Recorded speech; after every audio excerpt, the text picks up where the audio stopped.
तो just I want to tell you कि आज फेस्टिवल होने की वजह से मुझे लगता है कि कम लोग ही ज्वाइन कर पाएंगे। और मैं दोबारा आप लोगों को फेस्टिवल की मुबारकबाद देता हूँ। और साथ ही साथ जो आने वाला एग्जामिनेशन जीआईसी का है 19 सितंबर को, उसमें आपकी सफलता के लिए ईश्वर से अ, दुआएं करता हूँ कि आप लोग उसमें सफल हो। और इसी के साथ जो है हम लोग आज पहले राइटर को कवर करते हैं, जिनका नाम जियोफ्रे चौसर है। जियोफ्रे चौसर पे अभी मैं जो आपसे बात करूंगा वो एकदम जनरल बात करूंगा। अभी मैं टेक्स्ट के डीप में नहीं जा रहा हूँ। किसी भी राइटर पर जो बात होगी दो तरह से होगी। एक तो इस पर होगी कि वह जो राइटर है किस एज के हैं, उनकी बायोग्राफिकल स्टडी क्या रही है। और दूसरी बात उनके टेक्स्ट को लेकर के होगी। जो दूसरी बात होगी वो उनके टेक्स्ट को लेकर के होगी।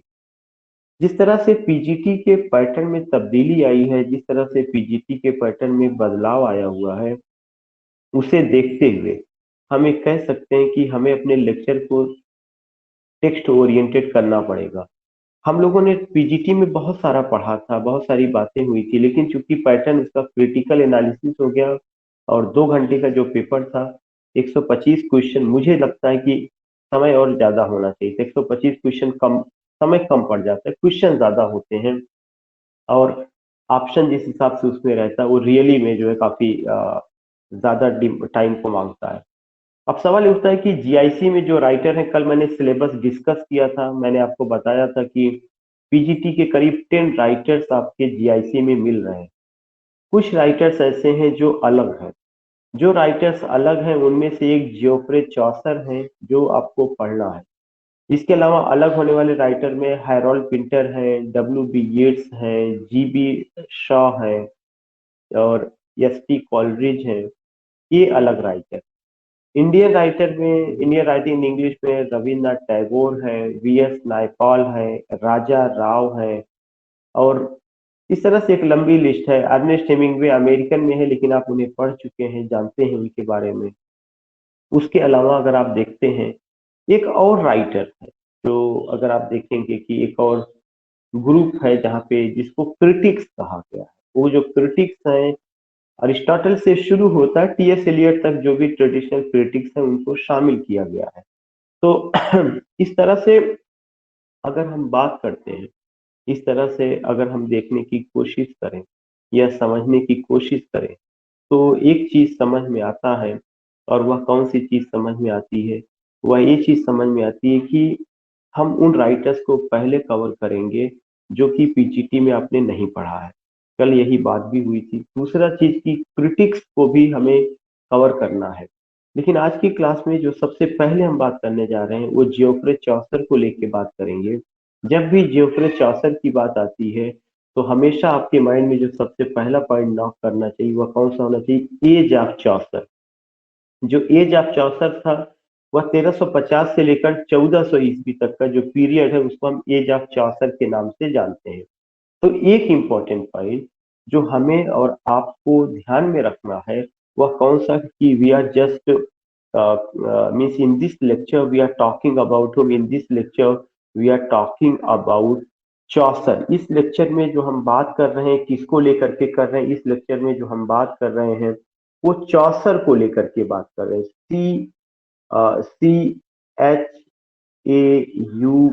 CHAUCER। दूसरा चीज है कि अगर हम चौसर को लेकर के बात कर रहे हैं, तो चौसर जो है इंग्लिश पोइट्री के फादर कहे जाते हैं। ये टाइटल उनको मैथ्यू अर्नॉल्ड ने दिया था। अगर आप चौसर को फादर ऑफ इंग्लिश पोइट्री के नाम से एड्रेस करते हैं या ये टाइटल देते हैं, तो आपको क्या चीज ध्यान में रखना है कि इनके नाम पर पूरा एक एज का नाम हुआ है। और उस एज का क्या नाम रहा? उस एज का नाम है एज ऑफ चौसर, CHAUCER। जो एज ऑफ चौसर है ये 1350 से लेकर 1400 ईस्वी तक का जो पीरियड है उसको एज ऑफ चौसर के नाम से जाना जाता है। चौसर, चौसर को हम एज ऑफ चौसर कहते हैं। और यह जो एज ऑफ चौसर है, 1350 से लेकर 1400 ईस्वी तक का पीरियड एज ऑफ चौसर के नाम से जाना जाता है। दूसरा चीज ये होता है कि चौसर क्यों इम्पोर्टेंट है, why Chaucer is important. Why Chaucer is in our syllabus. एक चीज ध्यान में रखना है कि ये कहा जाता है कि विद चौसर, चौसर के साथ जो है our poetry, our real poetry started. Chaucer के आने के साथ साथ इंग्लिश पोइट्री की शुरुआत मानी जाती है। अब सवाल ये उठता है कि क्या इंग्लिश पोइट्री चौसर से पहले नहीं था? रहा होगा, लेकिन वह टूटा फूटा रहा होगा। तो चौसर जो है, उन्होंने उसको ऑर्गेनाइज्ड फॉर्म दिया, जो एक वर्सिफिकेशन होता है, जो एक पोइट्री की खूबसूरती होती है, जो उसमें एक एस्थेटिक सेंस होता है, जो आप कह सकते हैं कि पोइट्री की ब्यूटी होती है। चाहे वह जो है फॉर्म ऑफ द पोयम हो, चाहे फॉर्म ऑफ स्टैंजा हो, चाहे फॉर्म ऑफ वर्स हो, वो सारा का सारा काम जो है कौन किया है? चौसर ने किया हुआ है। तो अब सवाल ये उठता है कि चौसर को अगर हम कहते हैं, और कौन सा एक पॉइंट कहा जाता है, इसकी एक चीज मैथ्यू आर्नल्ड ने कहा है कि चौसर को father of English poetry, father of English poetry, father of English poetry कौन है? चौसर। चौसर जो है फादर ऑफ इंग्लिश पोइट्री है, यह स्टेटमेंट किसने दिया है? यह स्टेटमेंट मैथ्यू आर्नल्ड ने दिया है। अब मैं यहाँ पे एक चीज ये बताना चाहता हूँ कि अगर अर्नोल्ड ये कहते हैं कि Chaucer father of English poetry, then what you have to remember, you have to remember that कि Chaucer a well known English poet, he just organised English poetry को उन्होंने एक रियल शेप दिया, उसको ऑर्गेनाइज किया। और इंग्लिश पोइट्री में उन्होंने क्या क्या किया हुआ है, उनमें से एक पॉइंट जो बहुत इंपॉर्टेंट है कि चौसर ने क्या क्या किया। तो सबसे पहला कि चौसर ने इंग्लिश पोइट्री में हीरोइक कपलेट दिया। Heroic couplet, COUPLET। अब ये चीज बार बार बताना नहीं कि हीरोइक कपलेट क्या होता है। Pair of rhyming verse, pair of rhyming verse, RHYMING, pair of rhyming verse, heroic couplet उन्होंने दिया। ये चौसर की पहली देन रही है, और जो इसीलिए उनको फादर ऑफ हीरोइक कपलेट कहा जा सकता है, यही कहा जा सकता है he introduce the heroic couplet for the first time in English poetry. तो हीरोइक कपलेट रहा है, और हीरोइक कपलेट आपका क्या है? पेयर ऑफ राइमिंग वर्स है। यह एक इंपॉर्टेंट पॉइंट है जो आपको ध्यान में रखना चाहिए। दूसरा चीज जो हमें और आपको ध्यान में रखना है कि जो चौसर ने हीरोइक कपलेट का यूज किया है, ये उन्होंने किसमें यूज किया हुआ है? चौसर ने हीरोइक कपलेट का यूज सबसे पहले अपनी किताब लीजेंड ऑफ गुड वुमेन में किया है। Legend of good women, WOMEN, legend of good women में किया है। इसके बाद अगर उन्होंने किसी में किया हुआ है तो उनकी एक और किताब है जिसका नाम है Canterbury tales, Canterbury tales, TALES। तो चौसर का सबसे इंपॉर्टेंट कंट्रीब्यूशन क्या था? जिस हीरोइक कपलेट को जॉन ड्राइडेन ने पॉपुलर बनाया और अलेक्जेंडर पोप ने परफेक्ट बनाया, जो हीरोइक कपलेट रेस्टोरेशन एज में, जो हीरोइक कपलेट आपका ऑगस्टन एज में, जो heroic couplet age of sensibility में बहुत पॉपुलर रहा था, या बहुत उसकी उसका नेम और फेम था, उस पर सबसे पहले अगर इंग्लिश लिटरेचर में किसी ने काम किया है तो चौसर है। चौसर ने उसका यूज अपनी किताब लीजेंड ऑफ गुड वुमेन में और कैंटरबरी टेल्स में किया। इसके अलावा जब आप चौसर की, when you talk about Chaucer, तो then you come to know कि चौसर ने एक और बड़ी चीज को जन्म दिया है। वह कौन सा चीजें थी? एक नया स्टैंजा उन्होंने लाया। उस स्टैंजा का नाम है चौसरियन स्टैंजा,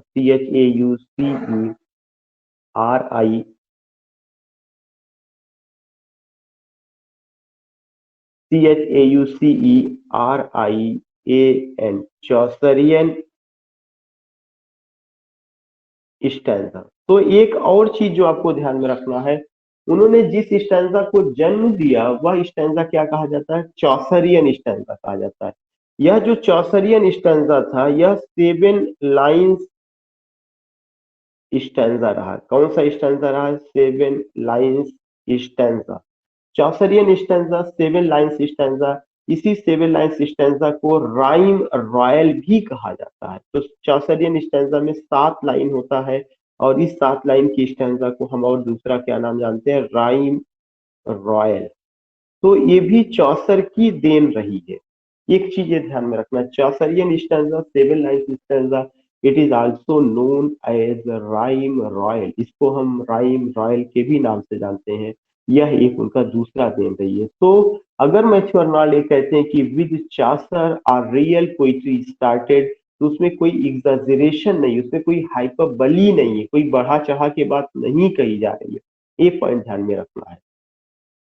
तीसरा पॉइंट ये आपको ध्यान में रखना है कि इसके अलावा और चौसर का क्या इंपॉर्टेंट रोल रहा या चौसर ने और क्या किया।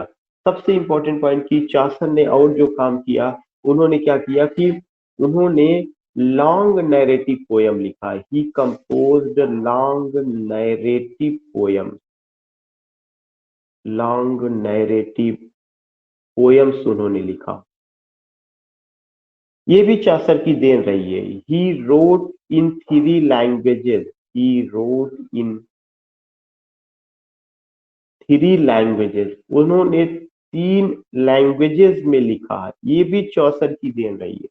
और वह जो 3 लैंग्वेज रहा है, वह 3 लैंग्वेज कौन सा रहा है, फ्रेंच, इंग्लिश एंड लैटिन। तीनों भाषाओं में उनको कमांड था, उन्होंने तीनों में लिखा हुआ। चौथा सबसे इंपॉर्टेंट चीज रहा है कि अगर कहा जाए कि इंग्लिश जो पोइट्री रही है, उस पोइट्री को एक ऑर्गेनाइज्ड शेप इन्होंने दिया। तो इन्होंने हीरोइक कपलेट का यूज किया, इन्होंने जो है किसका यूज किया है, चौसरियन स्टैंजा का यूज किया, जो राइम रॉयल के भी नाम से जाना जाता है।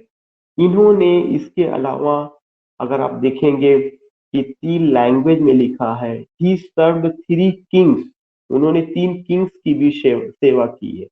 इसके अलावा चौसर की सबसे बड़ी जो खासियत रही है कि चौसर ने सटायर का यूज किया हुआ है। सटायर, SATIR, सटायर में भी कैसा satire, light satire, LIGHT, light satire का यूज चौसर ने किया है। चौसर ने और किसका यूज किया है, आयरनी का यूज किया हुआ है। चौसर यूज्ड आयरनी। तो what I want to say कि चौसर ने सटायर का यूज किया, चौसर ने आयरनी का यूज किया है। चौसर ने इसके अलावा आपको देखेंगे कि एक रियलिस्टिक अप्रोच है, जो उन्होंने देखा अपने जमाने में, उसको उन्होंने प्रेजेंट करने की कोशिश की है। तो वट एवर यू फाइंड कि एक realistic approach,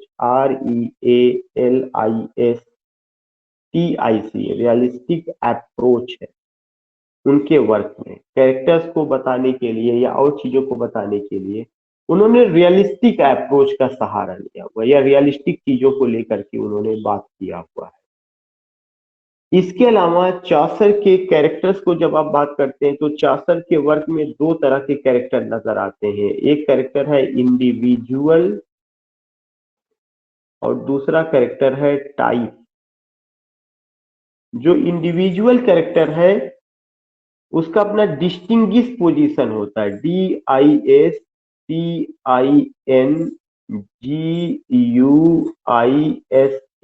distinguish position, POSITION। उसकी जो पोजीशन होती है वो डिस्टिंग्विश पोजीशन होती है। जो टाइप कैरेक्टर होता है वह रिप्रेजेंटेटिव कैरेक्टर होता है, रिप्रेजेंटेटिव। इंडिविजुअल कैरेक्टर भीड़ में भी अलग नजर आएगा, उसको इंडिविजुअल कैरेक्टर कहा जाता है, जिसकी एक अपनी अलग पहचान हो। That character is known as individual character. For example, if you go with Canterbury tales, you find that there is a character the knight. जो नाइट है वह इंडिविजुअल कैरेक्टर है। क्यों इंडिविजुअल कैरेक्टर है, क्योंकि उसके अंदर जो है नाइट के अलावा वह एक अच्छा सिंगर भी है, तो उसकी सिंगिंग उसको और तमाम नाइट से अलग करती है। तो इस तरह से वह क्या करता है, ही holds distinguish position among night community. Night community में उसकी एक अलग पहचान है। टाइप कैरेक्टर वह कैरेक्टर होता है जो एक समुदाय विशेष को प्रेजेंट करता है, उसको क्या कहा जाता है, उसको टाइप कैरेक्टर कहा जाता है। तो यू फाइंड दीज थिंग की उन्होंने इंडिविजुअल और टाइप कैरेक्टर को जन्म दिया, उन्होंने रियलिस्टिक अप्रोच को जन्म दिया, उन्होंने सटायर का यूज किया, उन्होंने आयरनी का यूज किया, उन्होंने हीरोइक कपलेट का यूज किया, उन्होंने इसके अलावा जो है स्टैंजा फॉर्म, जिसको चौसरियन स्टैंजा कहा जाता है, उसका यूज किया हुआ। ये सब उनके द्वारा किए गए काम।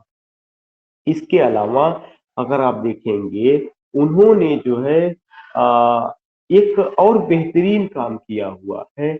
उन्होंने पोयम में रोमांस को जन्म दिया। ऐसा नहीं कि उनके समय रोमांस नहीं था, बोकासियो का डिकामीरान एक बेहतरीन एग्जाम्पल है, लेकिन उन्होंने इसके साथ साथ रोमांस को जन्म दिया। साथ ही साथ जो है एक उन्होंने जो लैंग्वेज का यूज किया है वो है मिडलैंड डायलेक्ट। ये अक्सर करके पूछा जाता है, मिडलैंड डायलेक्ट जो इंग्लिश उन्होंने यूज की है वह क्षेत्रीय भाषा की इंग्लिश है, उसको क्या कहा जाता है, Midland dialect.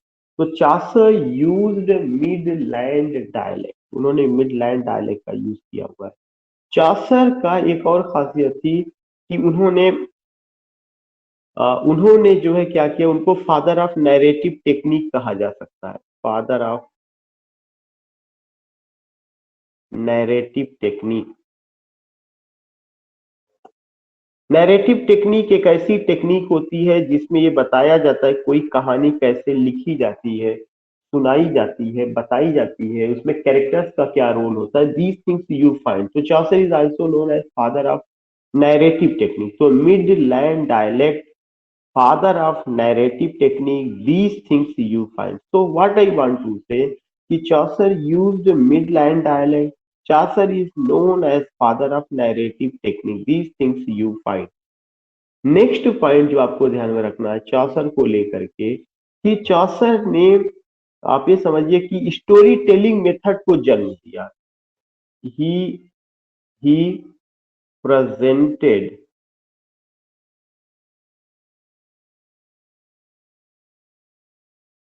This is presented story telling method.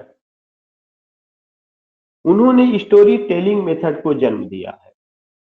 इन सब के साथ अगर आप देखेंगे, ये तो हमने कॉमन सा पॉइंट आपको बताया चौसर को लेकर के। चौसर का जो जमाना था उस जमाने को हम कहा जा सकता है ट्रांजिटरी पीरियड था, और इसीलिए उनको मॉर्निंग स्टार ऑफ रिनेशा कहा जाता है। क्या कहा जाता है, morning star of Renaissance, morning star of रिनेशा।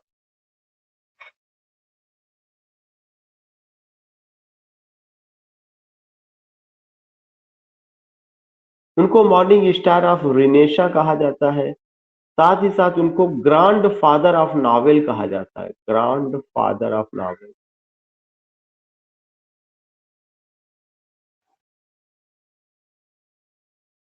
These things you find in the works of Chaucer. Chaucer के इस वर्क्स में आपको ये चीजें नजर आएंगी।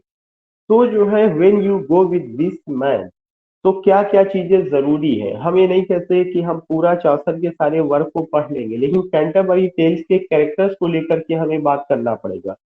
जो उनके कुछ और टेक्स्ट हैं उसको लेकर के बात करनी पड़ेगी। कारण है कि ऐसा नहीं कि और तमाम चीजें आएंगी, लेकिन उनमें से ये सारी की सारी चीजें आ सकती हैं। कैंटरबरी टेल्स का कैरेक्टर्स को लेकर के, कि उनका जो कैरेक्टर्स है वो सारे के सारे कैरेक्टर्स जो कहाँ पे जाते हैं, including the poet there are the 30 characters. और वे कहाँ पे आते हैं, to visit Thomas, Thomas not not Samuel way but Thomas something का, क्या that was the Thomas Becket. Thomas Becket का जो है वो श्राइन, जो उनका पवित्र जगह है उसकी, जिसको कहा जाता है जियारत करने, वहां पे वो गए हुए थे। तो you will come to know कि उसमें वो चीजें देखते हैं। तो जब वहां जाते हैं तो सारे कैरेक्टर्स ज्यादातर मिडिल क्लास के हैं, उस मिडिल क्लास के कैरेक्टर्स को वहां पे दिखाया गया, प्रेजेंट किया गया।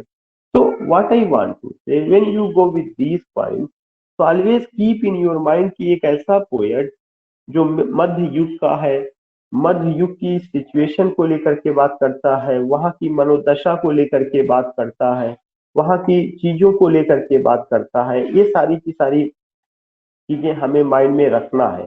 तो अगर आप देखेंगे तो most of the things you are going to get कि व्हाट वाज द सिचुएशन या कंडीशन वहां पर क्या थी। In this way you can just see, in this way you can just find कि किन किन बातों को लेकर के हमें ध्यान में रखना चाहिए।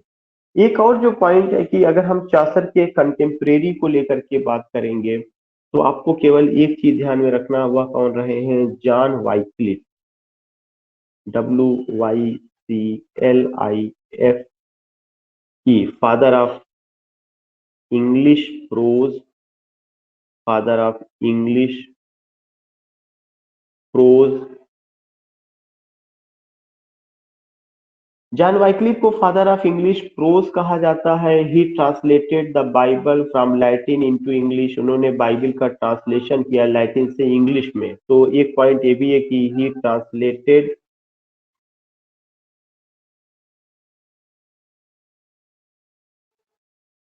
The Bible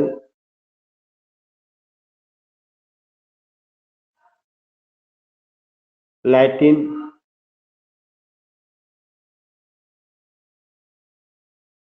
into English in 1382, 1382। ये एक पॉइंट बहुत ज्यादा रहा, ही translated the Bible from Latin into English in 1382। ये घटना कब की है, 1382 की है। इसके अलावा जॉन वाइकली को क्या कहा जाता है, एक और टाइटल दिया गया है, वो कौन सा पॉइंट रहा है, morning star of reformation, morning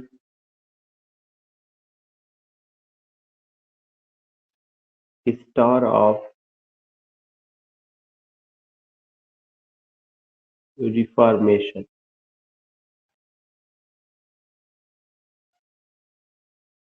morning star of reformation, यह एक बहुत इंपॉर्टेंट पॉइंट था, ये एक बहुत इंपॉर्टेंट पॉइंट रहा। तो if you go with these points, तो ये चीजें रही है। और उनके समय के जो और एक कंटेम्प्रेरी जिन्होंने एक बेहतरीन रोमांस लिखा जिसका नाम क्या था, बोकैसियो का डिकामीरन, BOCCACIO pass, बोकैसियोस डिकामीरन, डिकामीरन MERON, an example of romance,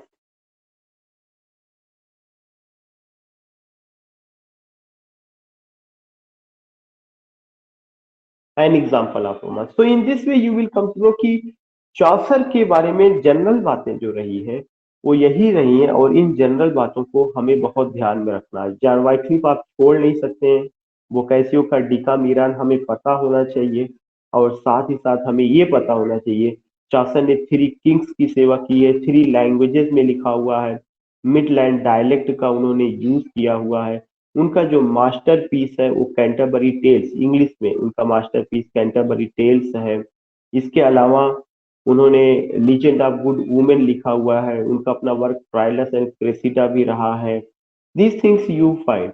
so what I want to say कि चौसर अगर आपको उनकी पोयम दे दी जाएगी तो आप बोर हो जाएंगे, आपको लगेगा कि कैसी भाषा में लिखा गया, लेकिन वो इंग्लिश में लिखा गया। और इंग्लिश में जो बोलियां होती थी लोकल स्तर की, जैसे हिंदी में खड़ी बोली से पहले तमाम लोकल बोलियां बोली जाती थी, अवधी थी, ब्रज भाषा थी, पाली वगैरह उसके पहले था।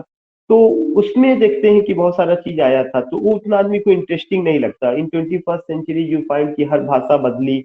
उसी तरह से इंग्लिश में जो उन्होंने मिडलैंड डायलेक्ट का यूज किया, उसकी स्पेलिंग अलग चलती है, बातें अलग ढंग से होती हैं। तो अगर उसके टेक्स्ट को ओरिजिनल दे दिया जाएगा तो आपको लगेगा कि इसका सही प्रोनाउंसिएशन क्या है, स्पेलिंग हम कुछ कहते हैं, इस पे कुछ निकल रहा है, क्योंकि that was the starting stage था लिटरेचर का। लेकिन उन्होंने ही सब कुछ किया, एक सजाया, versification, forms of stanza, reality का, सटायर का, आयरनी का, नैरेटोलॉजी का, इंडिविजुअल और type character, are these things you find.